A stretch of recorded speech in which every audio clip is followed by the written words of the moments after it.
Educational video पाहण्यासाठी subscribe करा आणि बेल आयकॉनला क्लिक करायला विसरू नका। चलिए अब चलते हैं प्रैक्टिस सेट 2.6 की तरफ।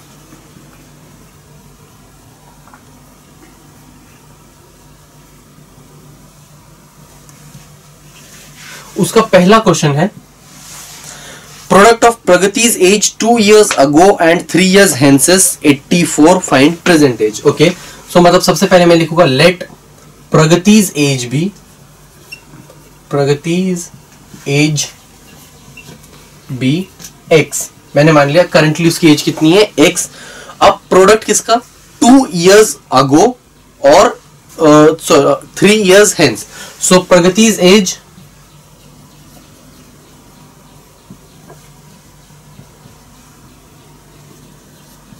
2 years ago, 2 साल पहले उसकी एज कितनी हो जाएगी x माइनस 2। 2 साल पहले, फिलहाल x ईयर्स की है तो 2 साल पहले वो x माइनस 2 ईयर्स की होंगी। और प्रगतिज एज 3 years hence, मतलब कि अब से 3 साल बाद उसकी एज कितनी होगी x प्लस 3। अब कहा गया इन दोनों का प्रोडक्ट कितना है 84। So x minus 2 into x plus 3 is equal to 84। अब इसको हम थोड़ा सा सॉल्व करते हैं तो ये हो जाएगा एक्स स्क्वायर, अगर मैं ब्रैकेट ओपन करूं x square plus 3x minus 2x minus 3 to the 6 is equal to 84। तो x square plus x minus 6 is equal to 84। तो 84 को अगर मैं यहां पर लेकर आऊं so I will get x square plus x minus 6 minus 84 is equal to 0। तो ये हो जाएगा x square plus x minus 90 is equal to 0। अब मुझे एक्स को ऐसे स्प्लिट करना है कि इसका प्रोडक्ट कितना आना चाहिए 90 और उसका एडिशन या सब्ट्रैक्शन कितना आना चाहिए 1। 90 को मैं देखूं तो 9 into 10 वो काफी इजीली वो निकल जाएंगे उसके सॉल्यूशंस। तो ये हो जाएगा x square plus 10x minus 9x is minus 90 is equal to 0, यही हो जाएगा। तो x को अगर मैं कॉमन लूं ये हो जाएगा x प्लस 10 माइनस 9 को अगर मैं कॉमन लूं यहां पे से ये अगेन हो जाएगा x प्लस 10। अगेन ये दोनों ब्रैकेट्स हमेशा सेम होने चाहिए जो है x प्लस 10 को अगर मैं कॉमन लूं ये हो जाएगा x plus 10 into x minus 9 is equal to 0।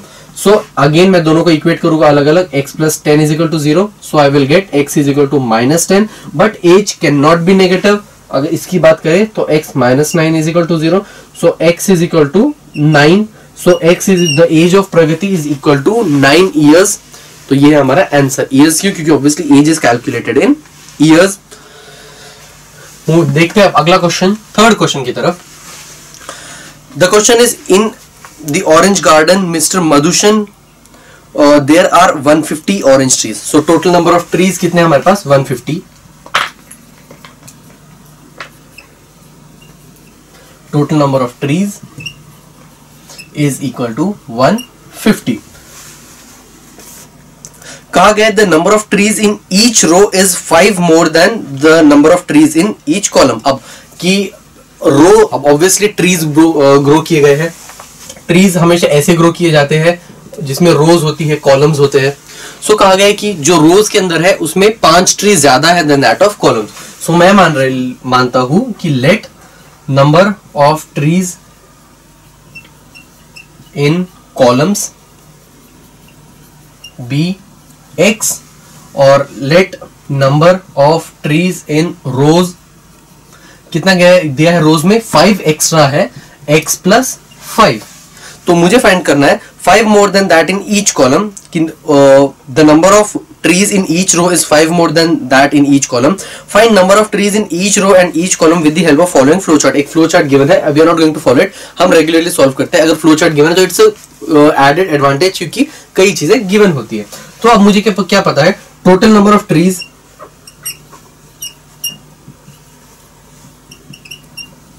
is equal to एक रो में x प्लस 5 ट्री है, एक कॉलम में x ट्री है, तो टोटल नंबर ऑफ ट्री कितने होंगे x इंटू एक्स प्लस 5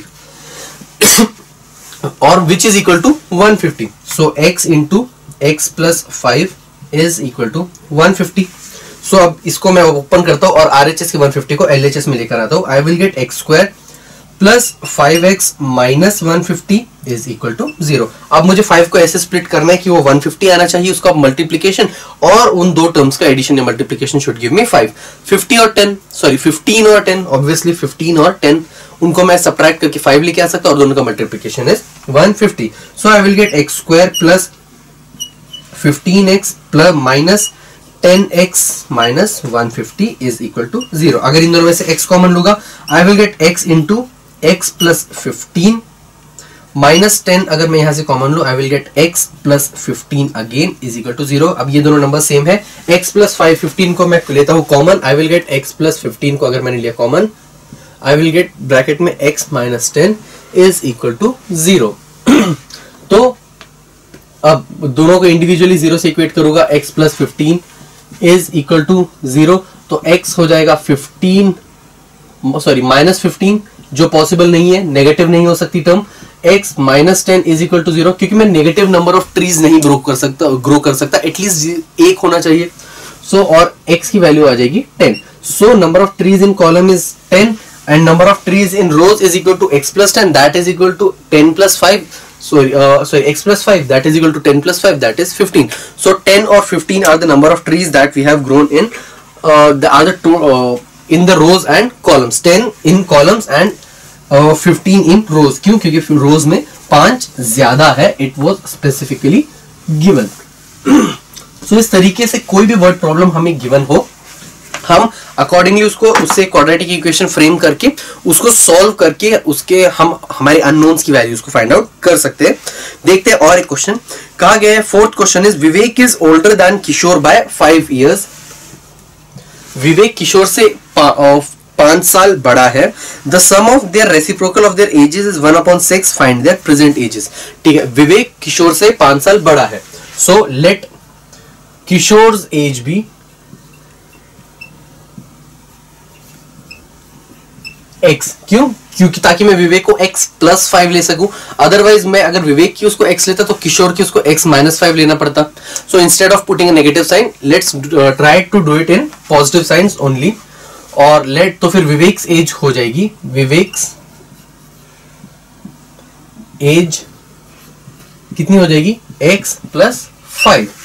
अब कहा गया है कि The sum of the reciprocals of their ages is 1/6। इन दोनों के एज के रेसिप्रोकल का सम मतलब कि 1/x plus 1/x plus 5 is equal to 1/6, find their ages. Okay, अब सबसे पहले cross multiplication, what will I get? इसको यहां से ये दोनों एक दूसरे के साथ, तो ये हो जाएगा x plus 5 plus x divided by x into x plus 5 is equal to 1/6। मुझे मिलेगा 2x plus 5 divided by x square plus 5x is equal to 1/6, मुझे यही मिलेगा। अब 6 को यहां भेजते हैं और x स्क्वायर प्लस 5x को RHS में, I will get 6 into 2x plus 5 is equal to this, इसको हम यहां लेके आएंगे x स्क्वायर प्लस 5x। तो इसको अगर मैं ब्रैकेट ओपन करूं I will get 12x plus 5 6 30 is equal to x square plus 5x। सब कुछ मैं RHS में लेके जाता हूं तो मुझे क्या मिलेगा? 0 is equal to x square plus 5x minus 12x minus 30। अब RHS में सिर्फ इंटरचेंज कर देता हूं, 0 इज इक्वल टू लिखा है तो मैं इक्वल टू 0 कर दूंगा, तो ये हो जाएगा x square 5x minus 12x कितना हो जाएगा? Minus 7x minus 30 is equal to 0। अब मुझे 7x को ऐसे स्प्लिट करना है कि वो 30 आना चाहिए, उसका प्रोडक्ट और मल्टीप्लिकेशन या subtraction should give me back the 7। तो 10 और 3 very easy ones, x square minus 10x plus 3x minus 30 is equal to 0। इन दोनों में से अगर मैं x कॉमन लूं I will get x common लेने के बाद x माइनस 10। अगर मैं यहां पे से 3 कॉमन लूंगा I will again get x minus 10 is equal to 0। So x minus 10 common लू अगर मैं इसमें से I will get x minus 3 is equal to 0। Individually अगर मैं इक्वेट करूंगा तो मुझे मेरे पास वैल्यूज आ रही है x माइनस सॉरी यहाँ पे प्लस 3 आएगा, ये भी हो जाएगा तो x प्लस 3, ये मेरे पास वैल्यू आएगी x minus 10 is equal to 0। तो पहली वैल्यू आ रही है मेरे पास x इज इक्वल टू 10, दूसरी value x plus 3 is equal to 0, तो वो आ रही है मेरे पास value x is equal to minus of 3। ये वैल्यू तो कैंसिल आउट हो सकती है क्योंकि x कैनॉट बी नेगेटिव, क्योंकि वो किसी की एज है। x is equal to 10, x किसकी है? Kishore age, therefore Kishore age is equal to 10 years and Vivek age is equal to 10 plus 5 that is equal to 15 years. So इस तरीके से we can easily find out किसी की भी अगर एज से रिलेटेड क्वेश्चन हमने दो देख लिए अब तक। सो इट्स क्वाइट सिंपल कि जो भी गिवन है वर्ड्स के अंदर we just need to frame it into the numerical condition. देखते हैं अगला question. Suyash scored 10 marks more in second test than in first 5। Suyash ने अपना जो 6th टेस्ट था, मतलब उसका जो लास्ट टेस्ट जो उसने दिया, उसमें उसने 10 मार्क्स ज्यादा स्कोर किए than that he scored in first 5। Second test than he scored in first 5, first 5 times the score of second test. ठीक है, मतलब कि सेकेंड टेस्ट में उसने 10 मार्क ज्यादा स्कोर किए than the first 5 times the second test in the same as square of score in the first test. Okay, कहा 5 times the score of second test is same as the square of score of second. Okay, I am sorry, कहा गया है कि सुयश ने 10 marks ज्यादा score किए हैं second test में देन द फर्स्ट वन। तो अगर मैं फर्स्ट टेस्ट के मार्क्स को x मान लू, फर्स्ट टेस्ट को मैं x मान ले रहा हूं, तो सेकेंड टेस्ट कितना हो जाएगा? 10 मार्क्स ज्यादा है, मतलब कि x प्लस 10, ये हो गए मेरे पास दोनों के मार्क्स। सेकेंड, अब बीच में एक फुल स्टॉप है दैट आई डिडंट फोकस और आई डिडंट लुक एट, तो उस चीज का ध्यान देना पड़ेगा। सेकेंड कंडीशन है फुल स्टॉप के बाद, मतलब second statement, 5 times the score of second test is same as the square of score of first test. 5 times the score of second test, मतलब कि 5 टाइम्स सेकेंड टेस्ट में कितने आए हैं? x plus 10 is equal to square of first test, same as square of score in the first test, मतलब कि x का square, क्योंकि फर्स्ट टेस्ट में ये था। तो अब कहा गया मुझे इसके मार्क्स निकालने। अब ये आ चुकी है मेरी कंडीशन। अब इसको अगर मैं सॉल्व करूं, I will get 5x plus 5 into 10 is 50 is equal to x square, यही आएगा x स्क्वायर। अब बात को अगर मैं यहां पर लेकर आऊं तो मुझे मिल जाएगा minus of x square plus 5x plus 50 is equal to 0। Minus sign को मैं कॉमन ले लेता हूं और 0 की तरफ भेज के, तो x स्क्वायर मेरा हो जाएगा positive, minus 5x minus 50 is equal to 0। क्यों? क्योंकि मुझे मेरे x का कोएफिशिएंट हमेशा चाहिए positive. At least we'll always try, otherwise वैसे भी आंसर आ जाता है but it will get complicated. So always try कि x का जो x स्क्वायर का जो कोएफिशिएंट हो वो पॉजिटिव हो। अब यहाँ पे मुझे x को ऐसे स्प्लिट करना है कि दो टर्म्स का एडिशन या subtraction should give me 5 and product should give मी 50। अब 5 और 10, 5 into 10 is 50 and 10 minus 5 is 5. So I will get x square minus 10x plus 5x minus 50 is equal to 0. मैंने 5 को minus 10 plus 5 लिख दिया which is fine. minus 10 क्यों लिया? क्योंकि 5 negative है। ये हो जाएगा x, अगर मैं कॉमन लेता हूँ it will become x minus 10. इसमें से अगर मैं 5 कॉमन लेता हूं तो ये बन जाएगा again x minus 10 is equal to 0। ये दोनों ब्रैकेट्स हमेशा सेम वैल्यू दिखाने चाहिए। x माइनस 10 को अगर मैं कॉमन लेता हूं it will give me x plus 5 which is equal to 0। Again equating both of them with 0 I will get x is equal to 10 और दूसरा मुझे मिलेगा x is equal to minus 5। इसको तो मैं कैंसिल आउट कर सकता हूं क्योंकि marks can not be negative. तो अब मुझे मिल गया है कि फर्स्ट टेस्ट के अंदर कितने आए हैं मेरे, the marks scored by Suyash I guess in first test is 10 and the marks scored by him in second test is 20। तभी हमारी ये कंडीशन सेटिस्फाई हो रही है। कितने? 5 into 10 plus 10 कितना होता है? 5 into 20 which is 100 which is equal to 10 का स्क्वायर is again 100। तो मतलब कि ये कंडीशन हो रही है सेटिस्फाई। क्वेश्चन नंबर 7 की तरफ अब हम चलते हैं। The question is Pratik takes 8 hours to travel 36 kilometers downstream and return to the same spot। ओके, तो टोटल टाइम कितना लगता है? 8 kilometres he travels, sorry downstream, और sorry 36 kilometres he travels downstream, और फिर रिटर्न आने के लिए, अब ये है डाउनस्ट्रीम और ये है अपस्ट्रीम, और total time he takes is 8 hours. Okay, तो 36 किलोमीटर वन वे है, कि जाने के लिए ऑब्वियसली उसको 36 किलोमीटर ट्रैवल करना पड़ता है, वापस आने के लिए again he has to travel 36 kilometres. तो अब क्या कहा गया है कि downstream the speed of boat in still water is 12। अब speed of boat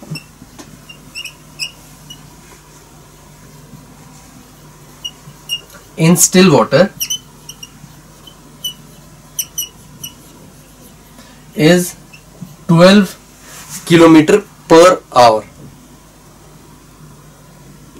The speed of boat in still water is 12 kilometer per hour. Find speed of water current 12 kilometers per hour. मुझे क्या पता करना है? Speed of water current. So speed of water current को मैं x मान लेता हूं. Let speed of water current be x.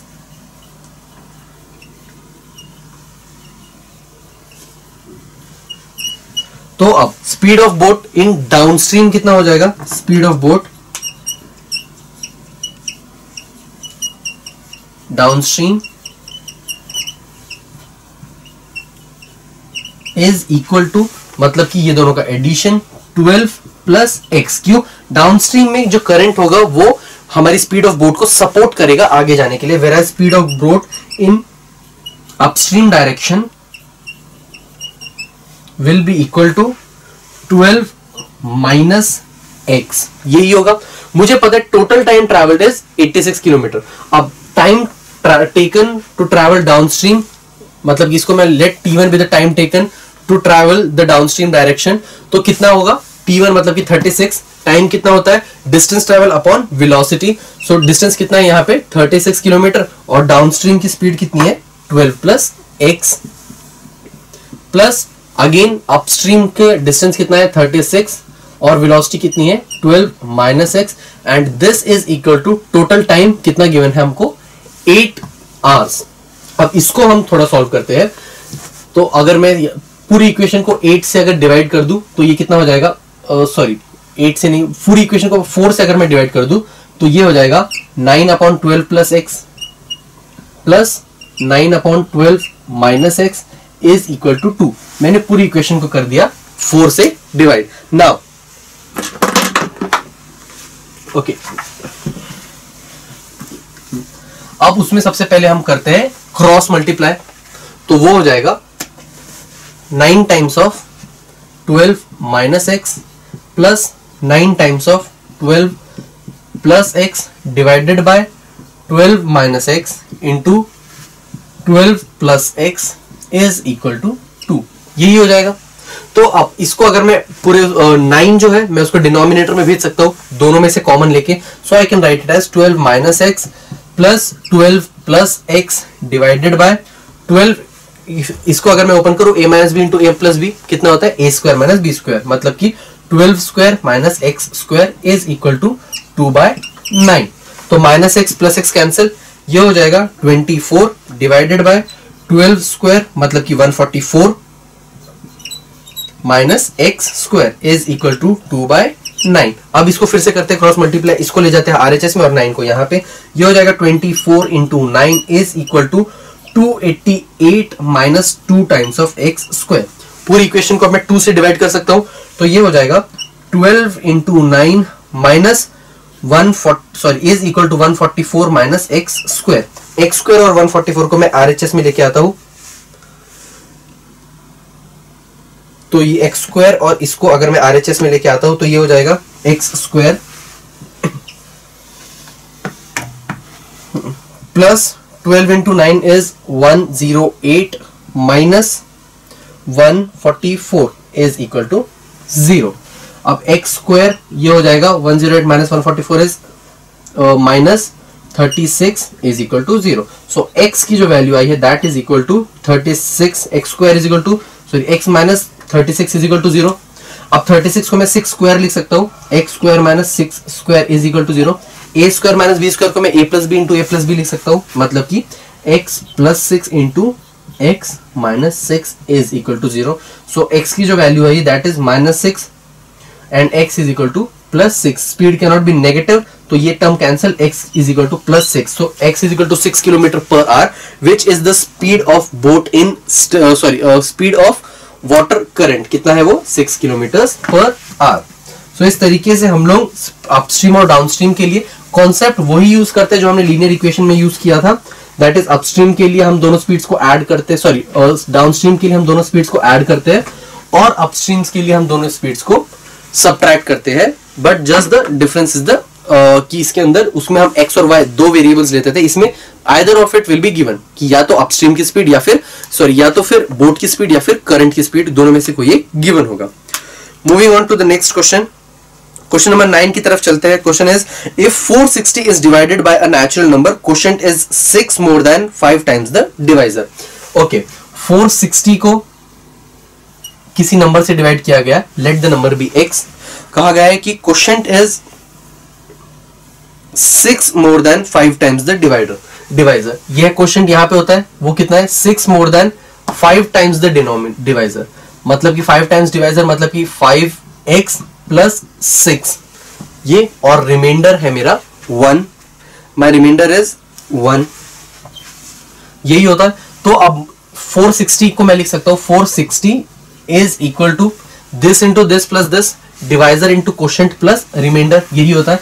So this can be written as x into 5x plus 6 plus 1। इसको थोड़ा सॉल्व करते हैं, ये हो जाएगा 460 is equal to 5 into x in 5x into x is 5x square plus 6x plus 1। 460 को अगर मैं वहां पे लेके जाऊंगा तो मैं लिख सकता हूं 5x square plus 6x minus 459 is equal to 0। तो ये है मेरे पास मेरी रिक्वायर्ड क्वाड्रेटिक इक्वेशन। अब मुझे फाइंड आउट क्या करना है, if 460 is divided by natural number, एक और बार चेक करते हैं। Quotient is 6 more than 5 times the divisor and remainder is 1, find quotient and divisor. मुझे किस चीज की वैल्यू फाइंड आउट करनी है, मुझे क्वोशिएंट मतलब कि 5x प्लस 6, मुझे चाहिए दो चीजें 5x प्लस 6 और x, ये दोनों टर्म्स की वैल्यूज को मुझे फाइंड आउट करना पड़ेगा। How can I do it, again by solving that quadratic equation. अब इसको अगर हम सॉल्व करने की कोशिश करें तो we can use either of the methods. पहले फैक्टराइजेशन से कोशिश करते हैं। 459 को अगर मैं फैक्टराइज करूं तो सॉरी, मुझे इसको 459 इंटू 5 से फैक्टराइज करना पड़ेगा, इजंट इट, क्योंकि ये दोनों मल्टीप्लाइकेशन में। सो इंटू 5, तो सबसे पहले मैं 5 से कर देता हूं ताकि सिर्फ बच जाएगा 459। तो ऊपर 5 ऑलरेडी आ चुका है। इसको अगर मैं 3 से करूं I will get 153 and then इसको अगेन 3 से करूं तो आई विल गेट 51, अगेन 3 से किया तो हमें मिलेगा 17 एंड देन 17 से किया तो 1। अब इसके अंदर अब हम अगेन पेयरिंग करते हैं। 5 into 3 into 3 is 5 is 15, 15 into 3 is 45 और 17 into 3 is 51, so 45 और 51, ओके गुड, फर्स्ट अटेम्प्ट में ही बन गया। तो ये हो जाएगा 5x स्क्वायर प्लस 51x या फिर प्लस यहाँ पे पहले 45x लिख लेते हैं, minus 45x plus 51x minus 459 is equal to 0। यही बनेगी मेरी इक्वेशन, क्योंकि मैंने प्लस 6 को सिर्फ माइनस 45 प्लस 51 लिख दिया। प्लस 51 इसलिए क्योंकि मेरा आंसर पॉजिटिव है। x को अगर मैं कॉमन लूं 5x को तो I will get x minus 9 plus यहां से अगर मैं 51 को कॉमन लूं I will again get x minus 9 is equal to 0। x minus 9 को अगर मैं बाहर निकालूं I will get x minus 9, मुझे मिलेगा 5x minus plus 51 is equal to 0। तो अब दोनों को अगर मैं इंडिविजुअली इक्वेट करूं I will get x is equal to 9 और इसको अगर मैं इक्वेट करूं 0 से I will get 5x plus 51 is equal to 9 which will give me x is equal to minus of 51 divided by 5। तो ये है मेरे x की वैल्यू। अब x can not be negative तो ये टर्म कैंसिल हो जाती है, x की वैल्यू आ रही है 9। So our divisor is equal to 9। Question में क्या गिवन था कि जो मुझे क्वेश्चन की वैल्यू भी फाइंड करनी है, question is equal to 6 times of divisor, sorry 6 more than 5 times the divisor, isn't it? 6 more than 5 times the divisor, so 5 times the divisor plus 6 which will be equal to 5 into divisor कितना है मेरा 9 plus 6 which will be 5 9s are 45 plus 6 which is equal to 51. So 51 is the quotient and our divisor is equal to 9.